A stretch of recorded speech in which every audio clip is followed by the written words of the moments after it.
قائم کرنے والے بہت کم ہیں۔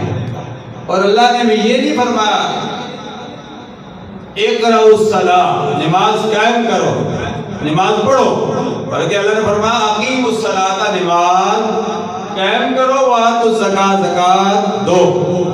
نماز قائم کرنا یہ ہے کہ کم از کم یہ منزل کہ تم رب کو دیکھ رہے ہو، اور اتنا بھی نہیں کر سکتے ہو تو یہ آخری منزل ہے کہ اللہ تمہیں دیکھ رہا ہے۔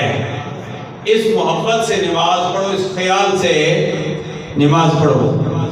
یہ ہمیں خواجہ نقیب اللہ شاہ صاحب علیہ رحمت ہمارے پیر و مرشد سے سن 1990 میں انہوں نے مجھے خلافت دی۔ پیر ترکہ سرکار سے بھی، آستانہ عالیہ گولڈا شریف سے بھی، آستانہ عالیہ دریا رحمت شریف، بار الحق شریف، خواجہ پیر عبدالحق صاحب، الحمدللہ آستانہ عالیہ چورے شریف، یہ وہ آستانے جن سے مجھ ناچیز کو فیض حاصل ہے، اور ان کی نگاہ شفقت ہے کہ آگے آگے بڑھ رہا ہوں۔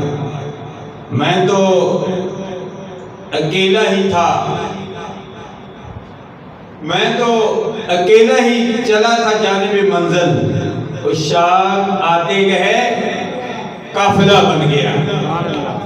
یہ قافلہ یہ سرکار عبد کرام صلی اللہ علیہ وسلم کی نگاہ عنایت ہے۔ سرکار کی نگاہ نہ ہو تو کچھ بھی نہیں ہوتا، ہمارا عقیدہ ہے۔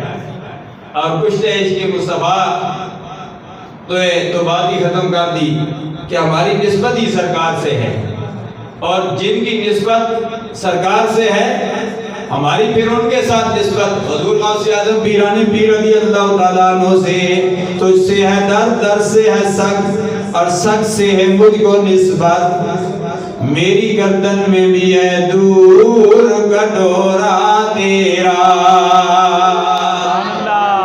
ہماری نسبت پیرانے پیر گیارے پر بھی پیرانے پیر شیخ عبد القادر جیلانی کے ساتھ ہے، اور ان کی نسبت سرکار عبد کرام صلی اللہ علیہ وسلم کے ساتھ ہے۔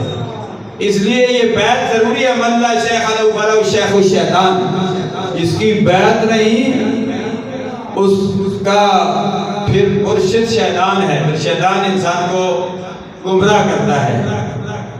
تو کسی کی بیعت، کسی فقیر کی، کسی باعمل عالم کی، باعمل اللہ کے ولی کی بیعت ہو ضروری